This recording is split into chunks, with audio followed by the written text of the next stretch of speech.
Constituency দয়ালপাড়া বিসিতে BJP এবং CPM ছেড়ে 28 family নবীভূতর আজকে বুবাগ্রা হাত ধরে আজকে ত্রিপুরাপথে জয়েন করেছে। তাদেরকে অসংখ্য ধন্যবাদ এবং আমি বরণ করে নিলাম নবীনদেরকে। আগামী দিনে প্রাসাদের যে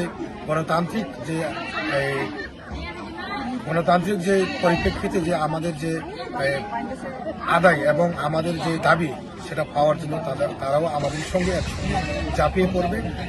আগামী দিনে আমরা একসঙ্গে কাজ করব, সেই জন্য তাদেরকে আমরা আজকে বরণ করে নিলাম। তারা মানুষ এখন বুঝে গেছে, পাহাড়ে সমতলে মানুষ বুঝে গেছে যে একমাত্র লক্ষ্য হচ্ছে বুবাগ্রা ছাড়া ত্রিপুরা রাজ্যে উন্নয়ন এবং ত্রিপ্রাসাদের যে অ্যাকর্ড সেটা কিন্তু একমাত্র সম্ভব বুবাগ্রা। তাই তাদেরকে আমি অসংখ্য ধন্যবাদ।